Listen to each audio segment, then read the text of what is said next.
You know, when it comes to international politics, things are rarely as simple as they look on the surface.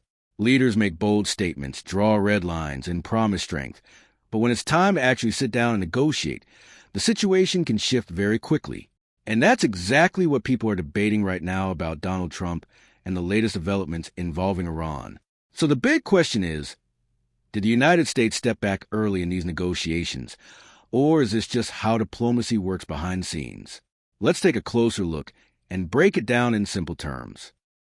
And just a quick heads up, I'm not really a professional video editor, so I'll mostly be using simple or stock footage here.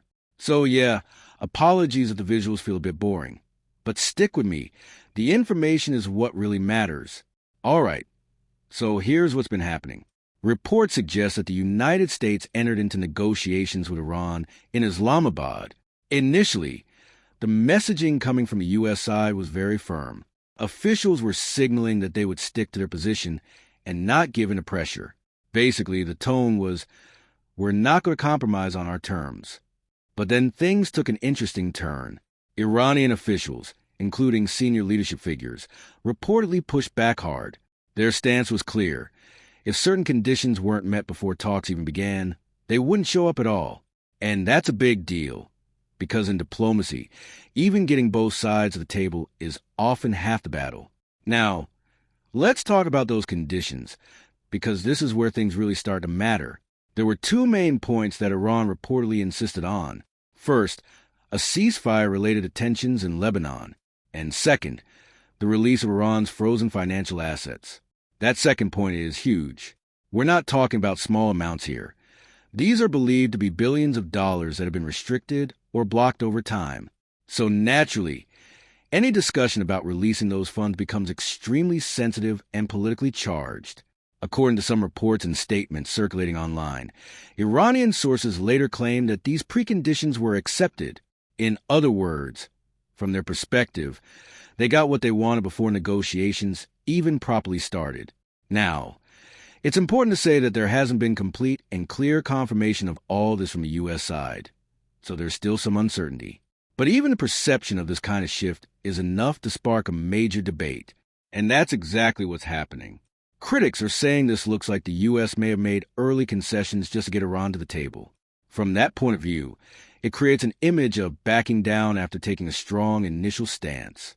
On the other hand, there are people who see it very differently.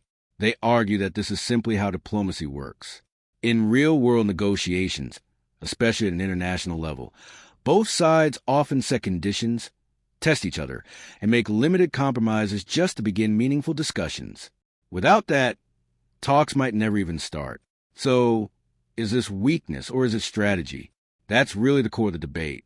Now, let's zoom out a bit and look at the bigger picture, because this situation isn't happening in isolation. There are ongoing concerns about Iran's military capabilities. Reports suggest that despite recent tensions and possible strikes, Iran still has significant resources. These include ballistic missiles, drones, and various defensive systems. And then there's the Strait of Hormuz, a very important location that often comes up in these discussions. This narrow waterway is one of the most critical shipping routes in the world. A large percentage of global oil passes through it. So whenever there's tension in that area, it doesn't just affect one region. It can impact global markets and economies. Interestingly, recent data suggests that shipping traffic in that area has dropped significantly during the tensions. That alone shows how serious the situation is, because even the risk of conflict can disrupt global trade.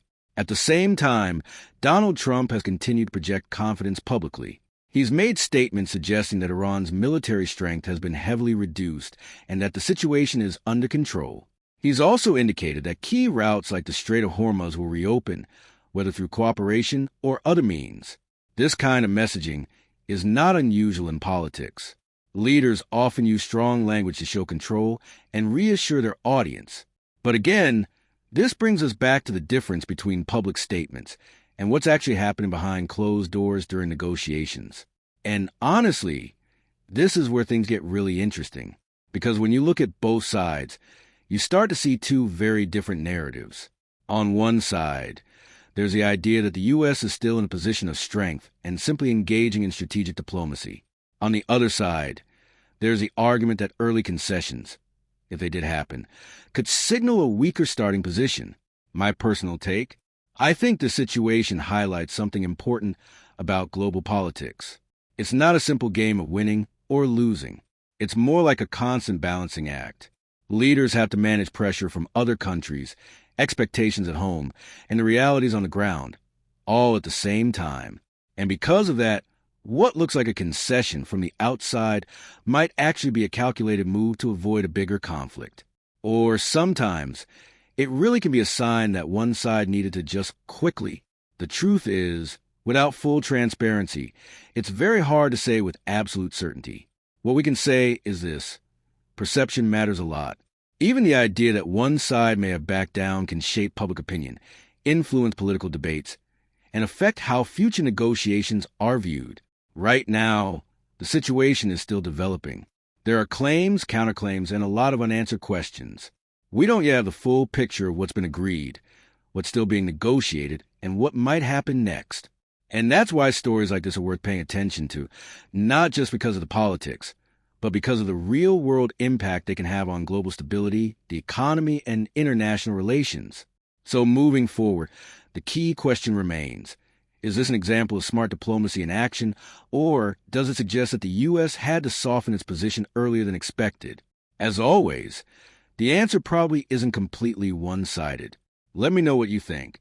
Do you see this as a strategic move, or does it raise concerns for you? Let's talk about it.